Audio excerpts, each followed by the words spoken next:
The way I got into it, I was dead broke. Really? Yeah, I rolled the clock back 11 years ago. I was living in a little two-bedroom apartment. I worked in the corporate world. I was with a company for 17 and a half years, and as I was climbing that corporate ladder, I realized after a while I had that ladder against the wrong wall, and I needed to change my life. And so I started to look around for different ways to change my life. And I started to look at franchises and some of the typical things people want to do, but the problem with that is you got to have money to get in a franchise, and I was broke.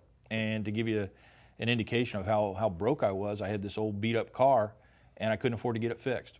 And one night on a first date, I was taking this lady home and I got out of the car and I was walking her to the door and my car burst into flames.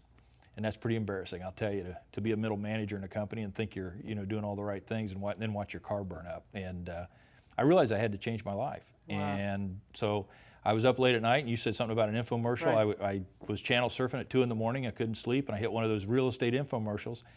And I didn't have the money to buy the course because I spent my money that day on lottery tickets because I was out trying to win the lottery like everybody else at that point in time. And spent my money and lost every dime of it and hit this infomercial. I thought, I'm going to take a chance on this. And they take a credit card. So at 2 in the morning, I picked up the phone, I called them and ordered that home study system, changed my life.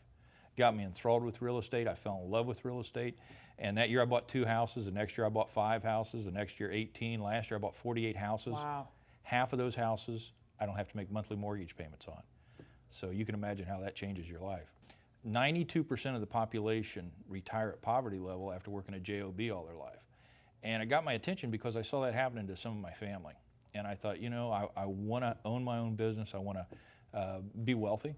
And this was my way out. This is my way to do it. What I did was I continued with my full-time job, and then I started to run this business on the side and started to grow it. And every time you buy a house, I buy single-family houses or small multi-units. It's like buying a little business.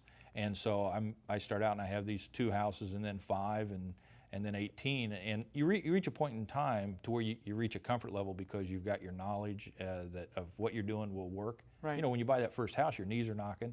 Yeah, you got that right. You aren't sure of how everything's going to play out, and so you have to deal with tenants, and you have to learn about how you get the financing, which you and I are going to talk about here in a little bit. Yeah.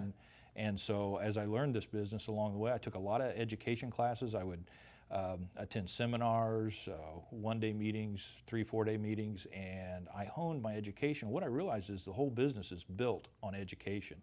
You got to have that solid foundation. You're either going to get your education out in the real world, which can be very expensive and very painful, or you can get it in a classroom or in a seminar, and when that happens, you take away a lot of the pain, and then things can work for you.